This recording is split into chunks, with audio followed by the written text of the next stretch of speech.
merutinkan, selalu mengistiqomahkan kepada kita kebaikan-kebaikan sehingga kita semua meninggal dalam keadaan kebaikan. Amin ya rabbal alamin.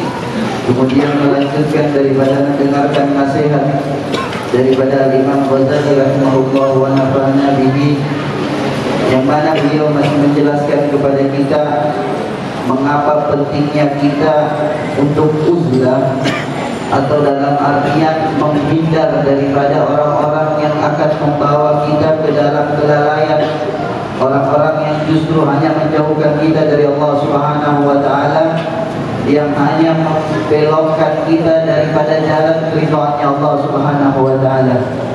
Setelah beliau menjelaskan tentang hadis-hadis yang dijelaskan, yang disampaikan, yang diberitakan oleh Rasulullah kepada kita tentang akhir zaman, yang mana Rasulullah di dalam hadis yang minggu-minggu kemarin Rasulullah SAW bersabda, apabila kalian melihat orang-orang sudah melanggar janji mereka dan tipis amanah mereka, dan mereka saling cerai memberat, saling berseteru, saling bunuh-bunuh, untuk ma'asna. Kemudian para sahabat mengatakan, ya Rasulullah, apa yang kita lakukan pada saat itu? Ilzam baitak wamlik alaika lisanak wa khudh ma ta'rif wa da' ma tukir wa alaika bi amril khasah wa da'anka amral amah. Ilzam baitak, lazimi rumahmu, jagalah lisanmu, ambil yang engkau tahu, ambil yang ma'ruf saja, tinggalkan yang mungkar. Khusus engkau perhatikan khusus terhadap perkara-perkara yang khusus bagimu, tinggalkan perkara-perkara yang umum. Kemudian di dalam hadis yang lain yang Imam Ghazali jelaskan pada malam hari ini, beliau menjelaskan tentang hadis dari Ibnu Mas'ud radhiyallahu anhu fi khabaril akhir, fi khabaril akhir, di hadis lain daripada Hadis bin Amir annahu qala innahu yudfa an umri fasayati alayka zaman kathirun mutawa'uhu qalilun ulama'uhu kathirun su'aluhu qalilun mu'tuh al-hawa fi qa'idul ilayh. Wala wa mata dhalik qala idza umidatis salah wa qubilatir rusya wa yuba'ud din bi aradin yasir min ad-dunya fan najaa wa yahkum man najaa. Di dalam hadis Rasulullah bersabda, sesungguhnya akan dipanjangkan umurmu, wasayati alaikat zaman, dan akan datang satu zaman, kata Rasulullah, kathirul khutbah, banyak orang yang berbicara, banyak khatib, banyak yang berbicara tentang agama, banyak orang-orang yang berbicara tentang agama, banyak para penceramah, banyak para khatib, qalilul ulama, tapi sedikit ulamanya. Sedikit ulamanya. Rasulullah SAW memahamkan kita di dalam hadis ini bahwasanya ada perbedaan antara khatib, antara penceramah dan seorang ulama. Agar kita paham dengan siapa kita mengambil ilmu. Jangan semua yang kita lihat berbicara tentang agama kita anggap dia seorang ulama. Jangan dia hanya berbicara tentang satu hadis, dua hadis, kita anggap dia seorang ulama di dalam agama. Rasulullah menjelaskan, membedakan kathirul khutbah, banyak nanti yang berceramah, banyak nanti yang khutbah, tapi qalilul ulama, sedikit dari mereka yang ulama. Biar kita paham, biar kita tahu, sehingga kita bisa membedakan mana yang ulama, mana yang berbicara tentang agama. Bahkan bukan hanya sampai di situ, kita lihat di zaman kita sekarang bukan hanya orang berbicara tentang agama, mereka yang jauh dari agama berbicara tentang agama seakan-akan ahli di dalam agama tersebut. Semua sudah berbicara sesuka, semua mentafsirkan agama sesuai pemikirannya, semua mentafsirkan agama sesuai akalnya. Ini ada Al-Quran, ini hadis. Untuk apa kita butuh pendapatnya ulama-ulama? Untuk apa kita butuh pemahamannya ulama? Ada Al-Quran, ada terjemahan Al-Quran, ada hadis, ada terjemahan hadis. Bisa kita tahu langsung apa yang disabdakan Rasulullah SAW. Ya. Mereka tinggalkan pemahaman-pemahaman ulama tentang hadis tersebut yang mempunyai keilmuan yang luas, yang mempunyai landasan yang kuat di dalam berbagai macam ilmu, sehingga mereka bisa memahami dengan pemahaman yang benar. Mereka sangka, oh sudah, kita bisa baca terjemahannya, kita sudah bisa paham. Kata siapa pemahamanmu benar? Kata siapa pemahamanmu itu sesuai apa yang diinginkan oleh Allah dan Rasul? Apa landasanmu di dalam memahami sehingga kau bisa mengeluarkan hukum dengan gampang dari satu hadis dan satu ayat? Apa landasanmu? Cuma baca terjemahan, cuma mendengarkan satu orang menjelaskan, sehingga kau langsung menjadi orang yang merasa paling pintar, paling paham tentang hadis dan ayat tersebut. Kita tinggalkan pemahaman ulama-ulama yang begitu, yang jauh hati mereka daripada penyakit-penyakit hati yang menutupi pemahaman yang soleh. Kalau zaman sekarang bilang al-aqlus salim fil jismi salim, akal yang sehat ada di jasad yang sehat. Kalau ulama dulu bukan mengatakan seperti itu, tapi pemahaman yang sehat lahir daripada hati yang sehat. Kalau hatinya sehat akan menimbulkan, akan keluar dari pemahaman yang sehat. Tapi kalau orang hatinya tidak benar, hatinya ditutupi oleh tidak ada cahaya daripada cahaya ilmu, cahaya syariat yang ada di dalam hatinya, pemahamannya akan salah. Karena Al-Quran dan hadis ammalatul ma'ani. Al-Quran dan hadis itu mempunyai makna yang banyak. Satu kalam dari Al-Quran, satu kalimat dari hadis mengandung beberapa makna. Dari mana kita bisa menentukan makna yang sahih? Kecuali kita ambil dari orang-orang yang sahih pemahamannya, orang-orang yang mempunyai landasan kuat daripada ilmu, sehingga kita belajar, kita mengambil syariat melalui mazhab-mazhab, melalui pendapat-pendapat ulama-ulama yang benar. Jika sekarang kita masih bermutabah, Nabi bilang banyak mutabah, banyak orang yang berceramah dari ulama. Kita kemarin kedatangan tamu Habib Ali bin Abdullah Terus. Ya, kalau orang tarik, ulama tarik ceramah kayak beliau. Kalau kita hadir majlisnya beliau 1, 2, 3, ceramahnya itu terus yang beliau sampaikan ya. Tentang Quran, tentang sholat, tentang siwak, tentang itu. Dan begitu memang orang tarik, ulama tarik begitu, bicaranya itu. Kita orang kalau hadir majlis ulama tarik kita sudah tahu ini saja yang beliau. Karena itu yang penting. Kalau kita zaman sekarang orang berbicara tentang ini, mereka tidak, tentang itu saja mereka berbicara. Habib Abdullah bin Syihab seperti itu, ayat-ayat kakek beliau Habib Ali bin Syihab seperti itu. Para ulama tadi berbicara seperti itu. Hadir 1, 2, 3, 4, 5, 6, 7 majlis mereka berbicaranya itu. Yang mereka tekankan itu, karena itu yang penting. Itu yang paling penting di dalam kehidupan kita. Kita jaga sholat kita, jaga mengaji kita, didik anak kita, perhatian kepada sunnah Nabi, jaga majelis zikir. Ini yang penting. Itu yang selalu mereka ulangkan di dalam. Dan itu, ya, tidak banyak mereka kalau berbicara. Sedangkan di bawah saya kalau kita hadir beberapa majelis beliau, itu yang beliau tekankan selalu. Karena itu yang paling penting. Jadi jangan kita tergiur dengan ucapan yang begitu. Oh ini bagus betul perkataan. Bukan masalah bagus perkataannya.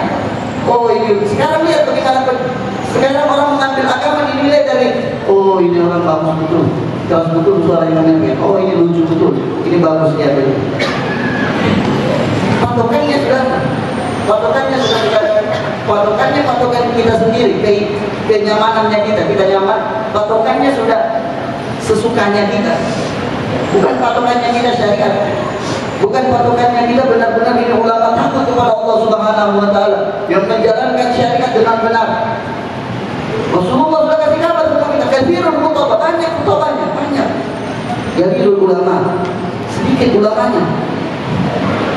Sedikit mereka yang daripada, dan itu sudah akhir zaman. Kemudian Rasulullah SAW bilang, katsirul soal, banyak nanti pertanyaan. Banyak pertanyaan akan muncul. Jadi itu muncul, tapi sedikit yang menjawab, tapi sedikit yang akan memberikan. Al-hawa fihi qaidul hidup. Hawa, keinginan, hawa nafsu, kepentingan, keperluan, itu yang menuntut ilmunya, itu yang menarik ilmunya.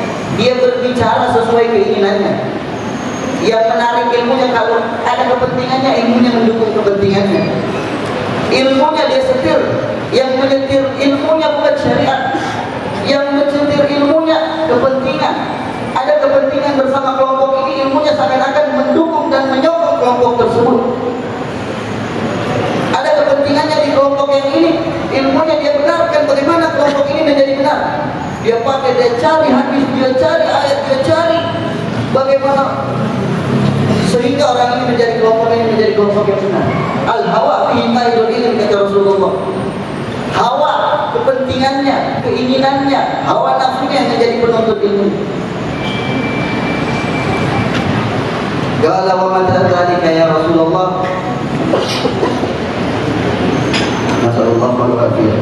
Qala wa mata dzalika ya Rasulullah idza umitatis shalah. Kemudian dikatakan, kapan itu ya Rasulullah? Kapan terjadi yang seperti itu?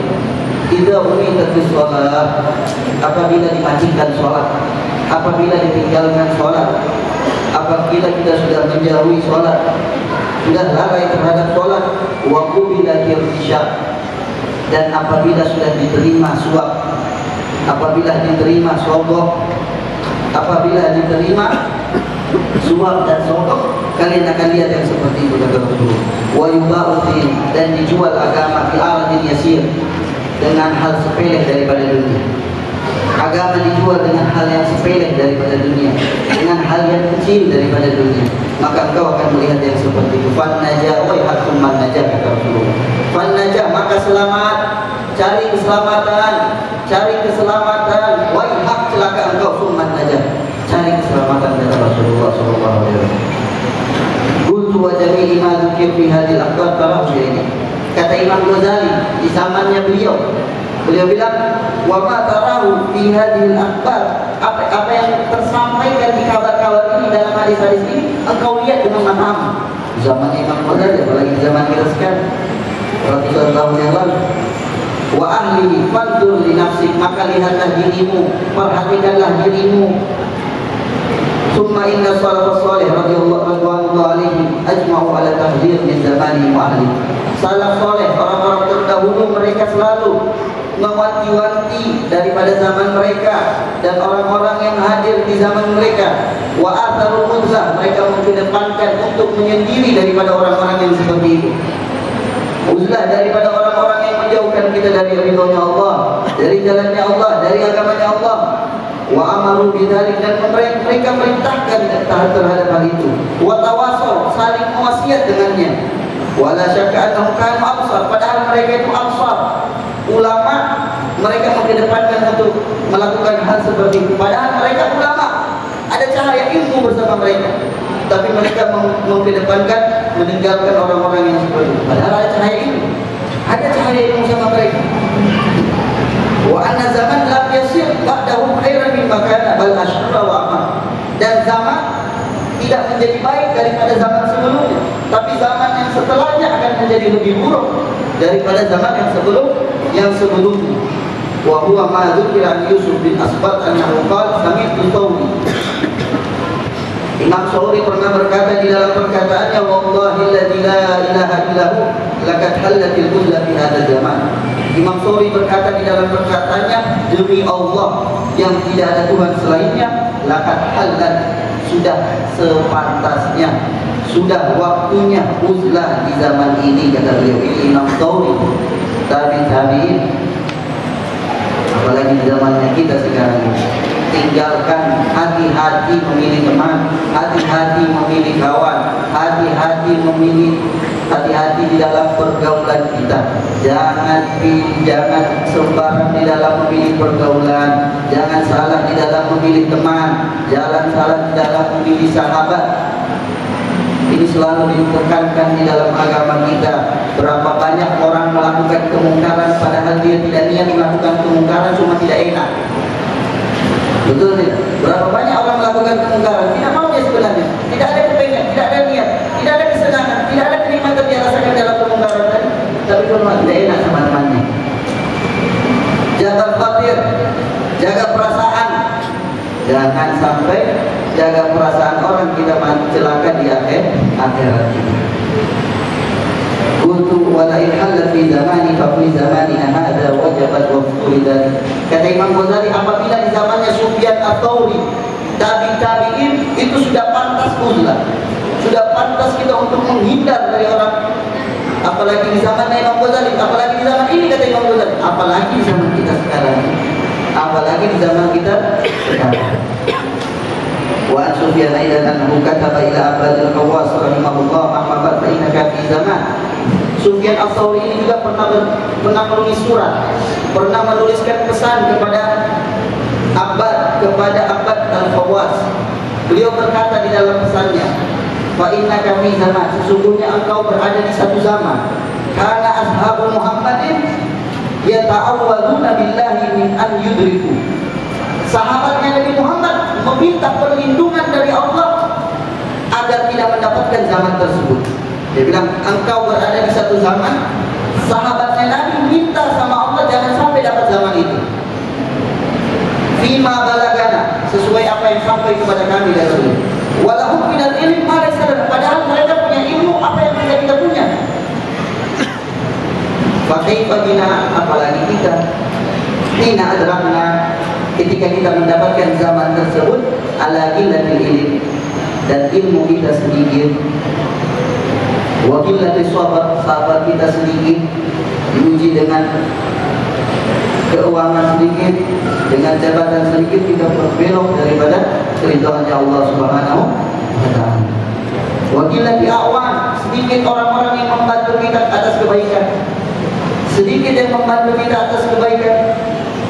Wa qadrin minad dunya, dan kekotoran daripada dunia. Wa fasadin, dan kerusakan daripada manusia.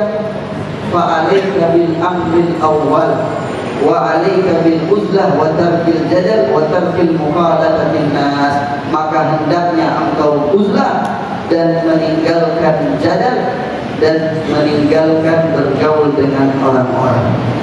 Jadi ini nasihat daripada mereka agar kita paham, agar kita mengerti bagaimana pentingnya pertemanan, persahabatan, pergaulan, berkumpul dengan orang-orang yang baik. Kalau kita belum baik, Allah akan perbaiki kita sebagaimana kita berkumpul dengan orang-orang yang baik. Kalau kita baik, kita berkumpul dengan orang-orang yang rusak, lambat laun kita akan menjadi rusak seperti mereka.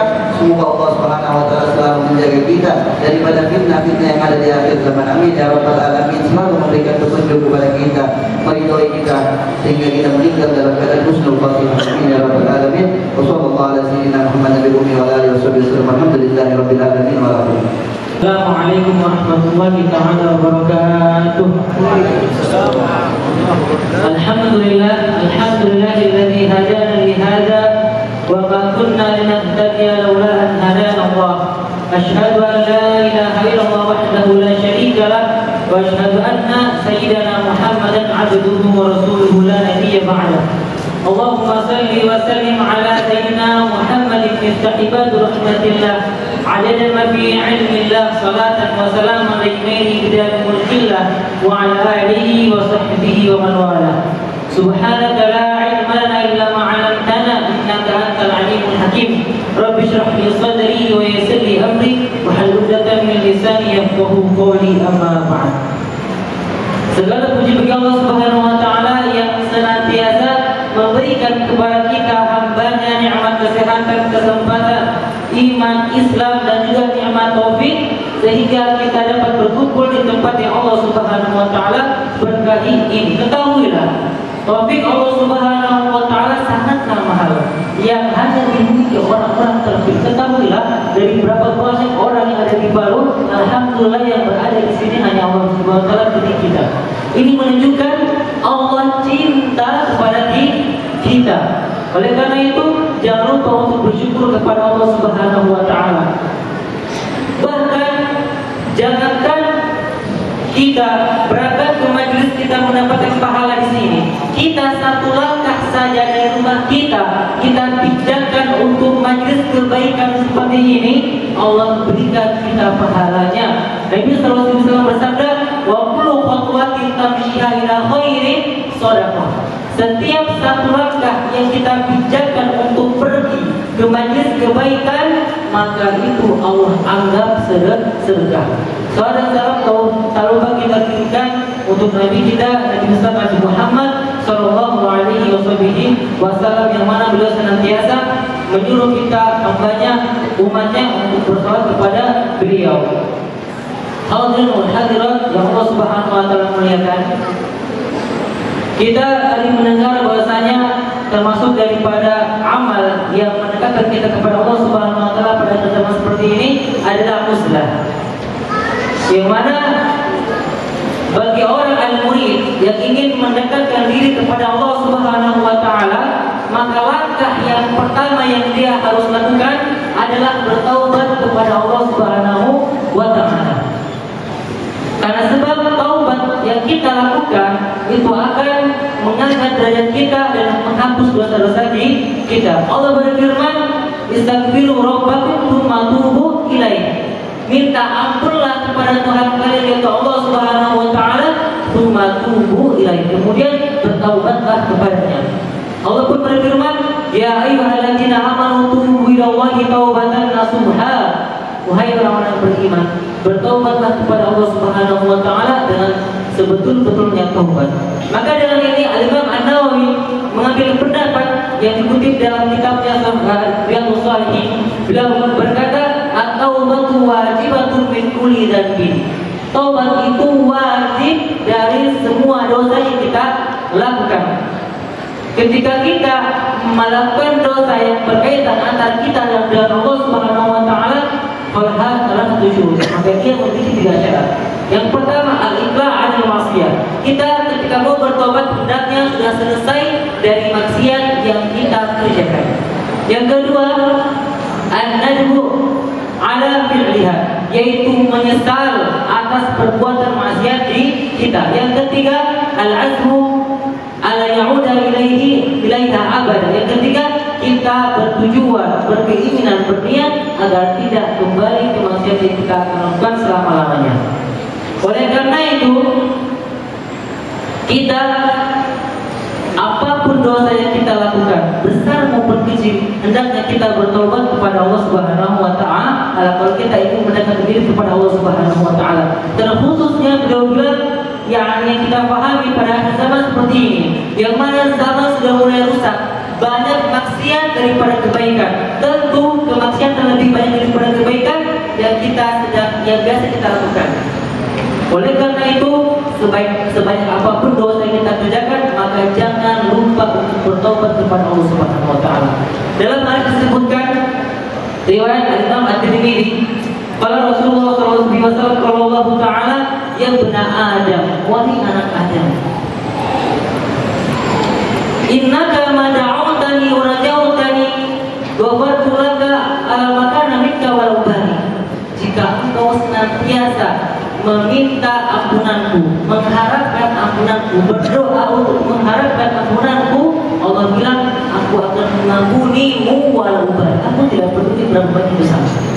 Bukan hanya itu, ketika kita banyak berbuat dosa, Allah mengatakan dalam hadis qudsi, "Ya bani Adam, lau balagha dhunubuka 'anana as-sama."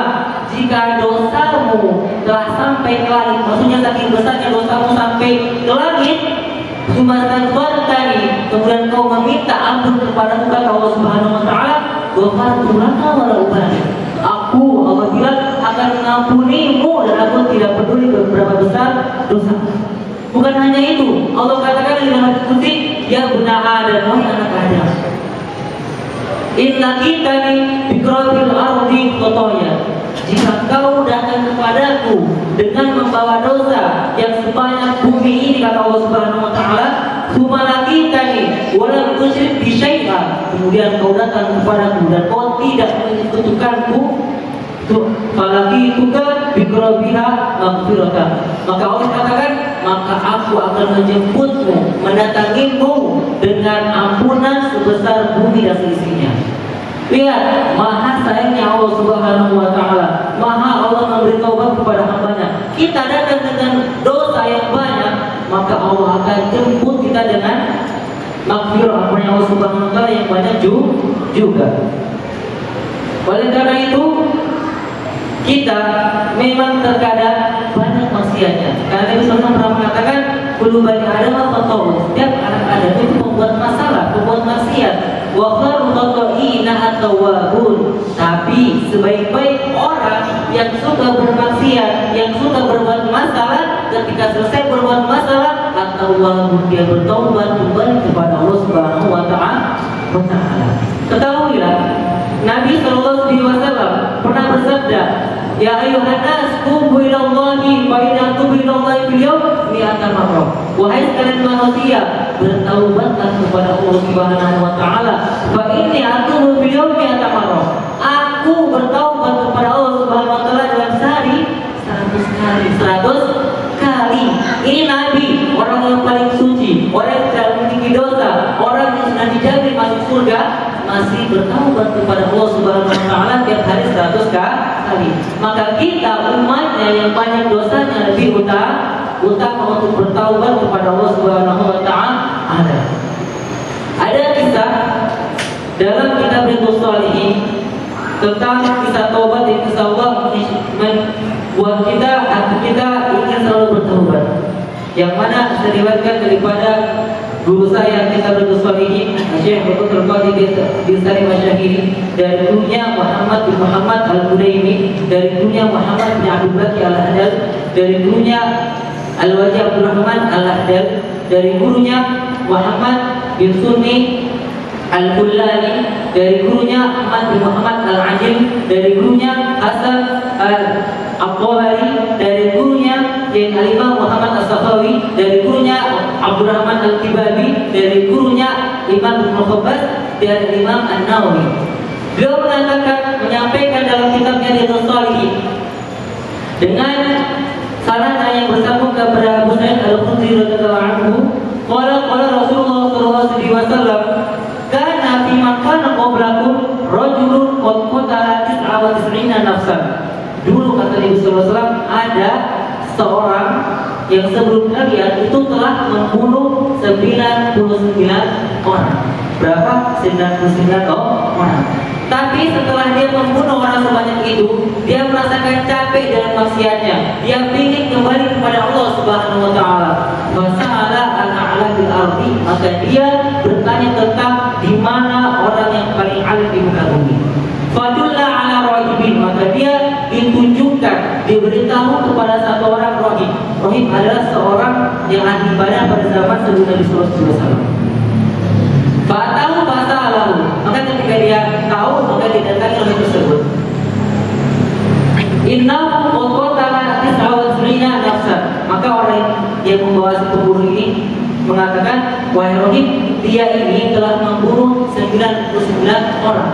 Fahal lahu min taubat, apakah dia punya taubat? Maka rahib bilang, la, tidak. Maka dengan demikian pembunuh tersebut marah. Maka dia bunuh, faqatalu faqamala bihi mi'atan. Maka dia bunuh orang tersebut sampai dengan 100 orang. Tapi dia tidak putus asa dari bertaubat. Dia tidak mau menjadi orang yang salah. Maka dia bertanya kedua kalinya untuk menanyakan tentang orang yang alim. Fadulla ala alimin, maka dia ditunjukkan kepada orang yang alim. Faqala innahu qad qatala mi'ata nafsin. Wahai orang alim, jadi si pembunuh ini telah membunuh 100 orang. 100 orang. Bahkan lahu min taubat, apakah dia ini punya taubat? Apakah Allah terima taubatnya? Maka orang itu menjawab, na'am, iya, taubatnya diterima. Fama yahulu, man yahulu beda taubat. Lantas siapa yang akan mencegah dia dengan taubatnya? Berarti menunjukkan bahwasannya Nabi SAW menyampaikan, sebesar apapun dosa kita, ketika kita ingin bertaubat, maka Allah Subhanahu wa taala akan menerima taubat kita. Kemudian orang alim tersebut mengatakan, irtalik ila ardin wa kada, la ardin kada wa kada, fa inna fihim unasan ya'buduna Allaha fa'budillaha ma'ahu. Terus kau pergi ke kampung ini, karena di situ ada orang-orang yang ahli ibadah, dan kau suka Allah Subhanahu wa taala bersama mereka. Wala tarji ila ardika fa innaha atusu, dan kau jangan kembali ke kampungmu karena kampungmu itu kampung jelek. Maka dengan senangnya dia mendengar apa yang diberikan oleh orang alim tersebut, maka dia mulai berperjalanan untuk menempuh perjalanannya sampai kepada kampung yang dituju. Maka sebelum sampai di tengah jalan, fa'atahul maut, mati mendatanginya, atau dia meninggal dunia. Lantas apa yang terjadi? Maka dengan demikian dua malaikat, katakan malaikat rahmah wal adab. Maka dua malaikat yang datang ketika itu bertengkar untuk mengambil siapa yang berhak membawanya ke atas. Maka ada malaikat rahmat dan malaikat azab. Malaikat rahmat itu membawa ruh siapa yang mati keadaan husnul khotimah. Namun malaikat azab, siapa yang mati husnul khotimah waliyadzubillah akan dibawa oleh malaikat azab. Maka keduanya bertengkar karena keduanya saling mengaku dialah yang berhak. Lantas demikian Allah mengutus satu malaikat yang menyerupai manusia untuk menghakimi dua malaikat tersebut. Maka dia mengatakan Kisu bainal arbain ila inti maka na'adna bahwalah. Coba kamu berdua ukur dia ini dekat sama yang mana, negeri yang bagus atau yang jelek. Kalau dia dekat sama negeri yang bagus, maka malaikat rahmat dia berhak untuk membawanya. Namun sebaliknya, jika dia dekat sama tanah yang jelek, art yang jelek, maka malaikat azab yang berhak untuk membawanya. Faqasu fawajadu annahu adna ila ardi maksud. Ketika mereka mengukur bahwasanya orang pembunuh tersebut itu lebih dekat ke negeri yang baik. Ketahuilah, dia ini belum jalan sampai pertengahan perjalanan, tapi lantaran Allah Subhanahu wa taala gembira dengan adanya hamba yang bertaubat, Allah tarik dia ke negeri yang dekat yang baik. Faghfirallahu, maka dengan demikian dia diampuni oleh Allah Subhanahu wa taala. Ini umat terdahulu, umat sebelum Nabi SAW. Maka kita umat Nabi SAW lebih utama untuk mendapatkan rahmatnya Allah, maghfirahnya Allah Subhanahu wa taala. Semoga ini kita bisa dijadikan oleh Allah Subhanahu wa taala hamba yang senantiasa bertobat kepada Allah Subhanahu wa taala dan dijauhkan dari segala maksiat Allah Subhanahu wa taala. Wassalamualaikum warahmatullahi wabarakatuh. Waalaikumsalam.